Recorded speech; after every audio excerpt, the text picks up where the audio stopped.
College basketball right now is full of stars from freshmen all the way to super seniors. So I thought this would be a good time to give predictions of the 15 players I think will make an All-American team. I want to preface this by saying that there's way more than 15 really good college players. By default, good players are going to be left out. Rickea Jackson was the 4th overall pick in the draft, and she didn't make a single All-American list. That just goes to show how competitive the All-American teams are. For the honorable mention section, I'm only going to talk about players that made a previous list, but I think won't make it this year. The reason I'm doing it this way is because otherwise, I would be talking about the honorable mentions list more than the actual players I think will make it. Georgia A. Moore made her first All-American team last year, but I think she misses it this year for a couple reasons. I don't think Kentucky will win enough games for her to be in heavy consideration, and I think not playing with Kitley anymore will have an effect on her assists and efficiency. Anissa Morrow was a 3rd-team All-American at DePaul, but I think she misses the list during her 2nd year at LSU. It's extremely difficult for a team to have 2 All-Americans in the same year, and I don't think Anissa Morrow will be able to break that.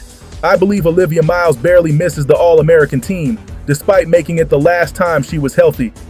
The scoring for Notre Dame next year will be too spread out for them to have multiple All-Americans. If this happens, that means a bunch of players on the team probably got hurt. Now that's out the way, I will move on to the players that I think will make it.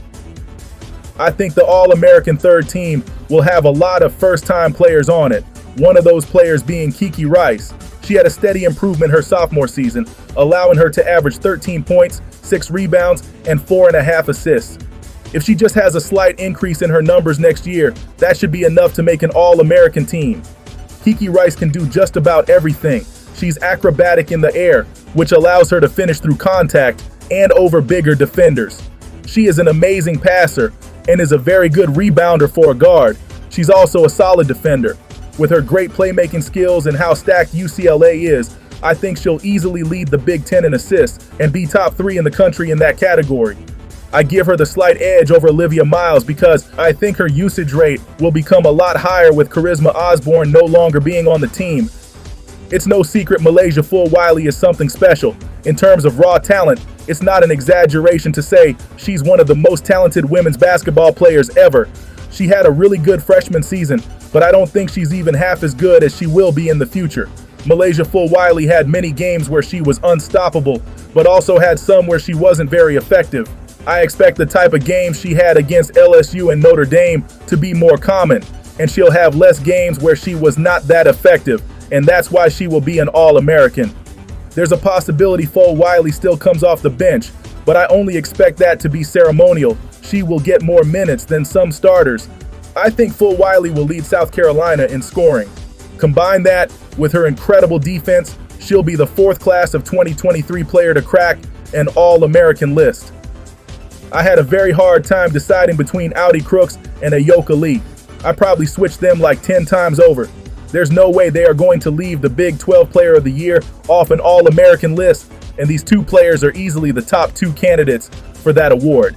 It basically comes down to this. If Ayoka Lee is able to stay fully healthy, she will be able to win. If not, then Audi Crooks will get it. Ayoka missed the All-American team by only a few votes last year, but I suspect things will be different this time. This is probably the most controversial prediction in this video, but I think Toby Fournier will be the first player in the class of 2024 to make an All-American list. The ACC is not remotely prepared to deal with Toby. The physicality and athleticism of the post players in the ACC is lacking compared to a conference like the SEC, which means Toby is going to feast.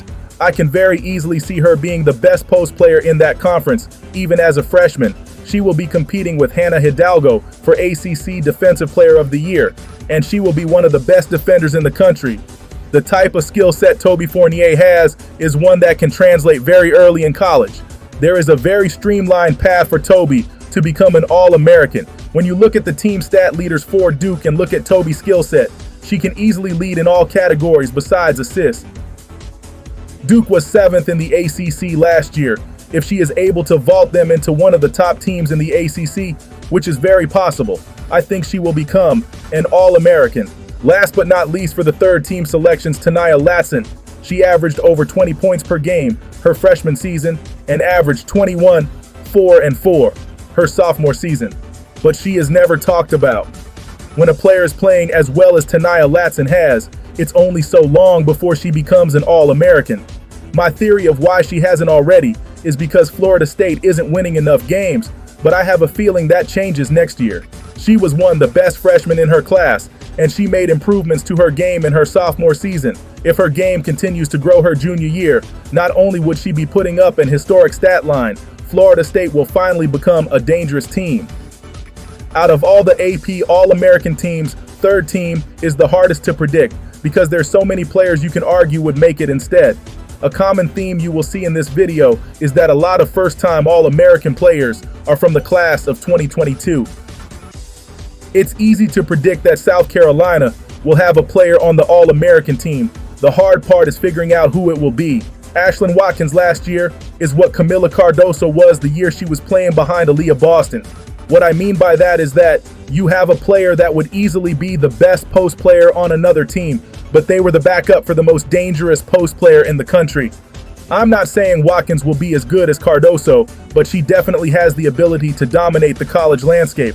Ashlyn Watkins will handily win Defensive Player of the Year in the SEC, and I could see her leading the SEC in rebounds as well. When you look at the year South Carolina has had 2 All-Americans, it's always been a guard and post player. I think Wiley and Watkins' improvements in the offseason will be enough for them to make this jump. Reagan Beers was the best player on an Oregon State team that defied all expectations last season and made it to the Elite Eight. They didn't win, but they gave South Carolina a much closer game than anyone could have predicted. She transferred to Oklahoma, which is in the SEC, but she should have zero problems adjusting. She is able to play well against players like Lauren Betts, Cameron Brink, and Kiki Iriafen, who are all lottery pick caliber players. Even when she wasn't going against those 3, she still had to score against tall, physical post players. So there's no risk of her game not being able to translate in another conference. There's not much to her game. It's pretty much back to basket scoring and mid-range shots, but it's effective. She's the perfect example of how being elite in just a few areas is better than being a jack of all trades and master of none. She was a third-team All-American last year, but a lot of players that beat her out went into the draft, so I think she moves up to the second team. Outside of Kiki Iriafen, it would be hard to argue anyone had a bigger improvement than Flau'jae Johnson. She became a better shooter, ball handler, passer, and defender. It's not like it was a minimal improvement in those areas either. The jump she had was very noticeable. There were many games where Flau'jae completely took the game over, and I expect a lot more of that next year. When you look at the SEC and NCAA tournament, Flau'jae was easily the best player on LSU during that stretch, and there's a very short list of players who played better in the postseason in general. When you have a 5'10" 3-level scorer who is also athletic, there's not much the other team can do to stop her. I would be absolutely shocked if there are 10 players better than Flau'jae Johnson next season.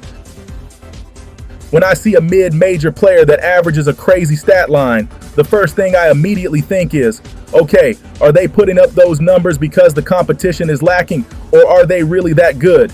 I was especially skeptical of Lucy because she struggles tremendously when she goes against UConn. But after going back and watching her games, I don't think she'll have any issues adjusting to the Power 5 level. She has variety of scoring moves, whether it be shooting off the dribble, jab step and pump fakes, or driving to the basket. She is extremely dangerous in the mid-range area as well. Her three-point efficiency leaves more to be desired, but she's still a dangerous scorer. She played very well against Oregon State, who is a very good defensive team, and she torched multiple Big Ten opponents last year. So I think this is just a case of UConn having her number.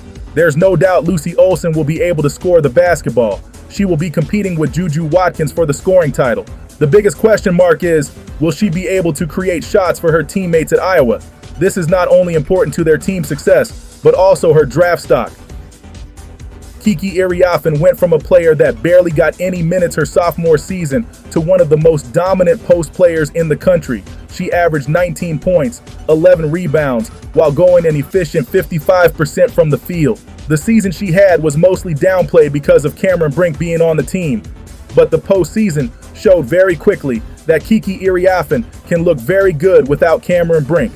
While Brink was in foul trouble during the Iowa State and NC State game, Iriafen gave both teams the business. The best part about her going to USC is that it's the perfect fit. USC desperately needed a post player that's a threat on the offensive side of the ball. Kiki provides that and more. The guard play at USC will be a lot better than what she was working with at Stanford, so scoring will be even easier for her. I have no doubt Juju and Kiki will be the best duo in the country. All the people I have in the All-American second team are either in the Big Ten or the SEC.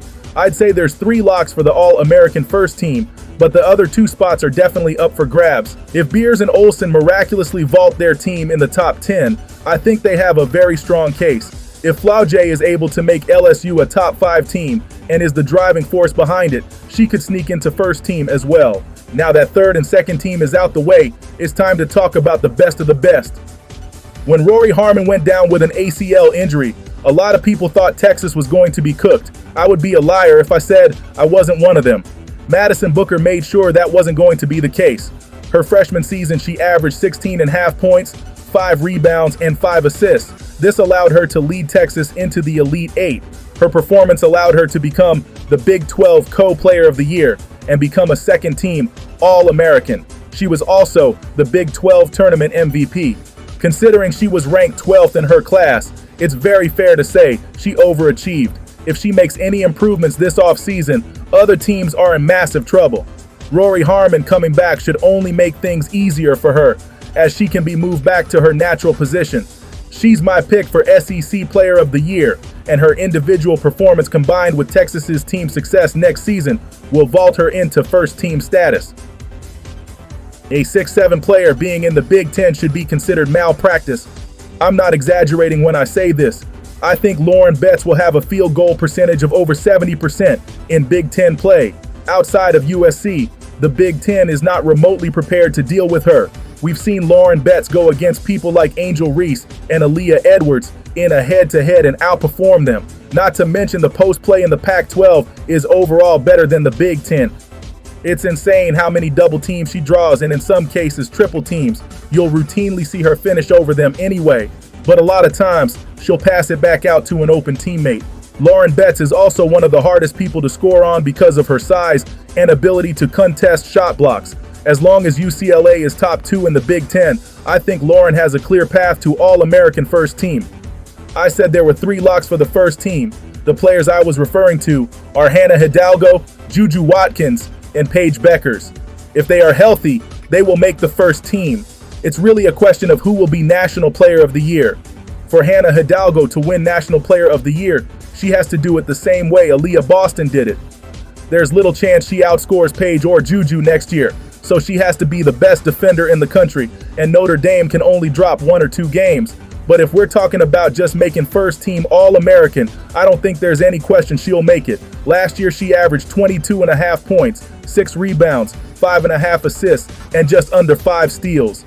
For sake of argument, let's say Olivia Miles coming back makes Hannah Hidalgo's stats lower because of the lower usage rate. The trade-off would be that her field goal percentage would go up and her turnovers would go down, so it would offset the stats being lower in other areas. If anything, her steals will most likely go up because she can afford to gamble more. Injuries are the only thing that can realistically keep Juju from being a 4-time first-team All-American. She's simply too good. Juju was a freshman, but looked like a WNBA player playing against kids. In most of the games she played, she could pretty much do whatever she wanted to. Juju is simply in a different conversation than other players. If she has a game where she scores 20, that's considered an off night. If she scores 30 against someone but the field goal percentage isn't super high, that's considered great defense. When a freshman is being talked about like that, it's a sign they are built different. Something you have to worry about with freshmen who dominate their freshman year is that they get too complacent. There's some players from the class of 2022 that added little to no improvements to their game their sophomore season. But with Juju, I have no doubts about that.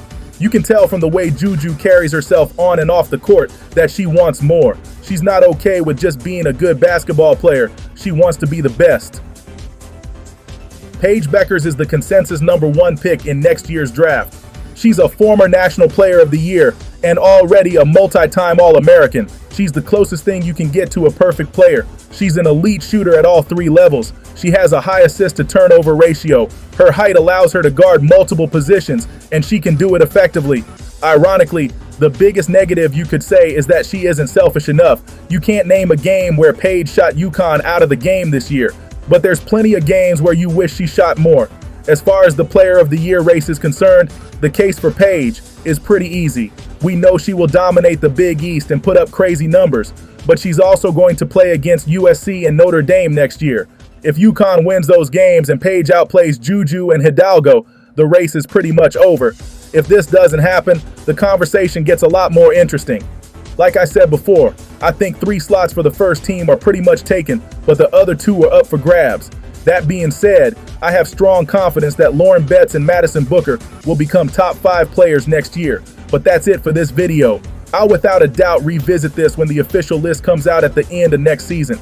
I want to thank everyone who took the time to watch this video. I had a lot of fun making it, and I'll see you later.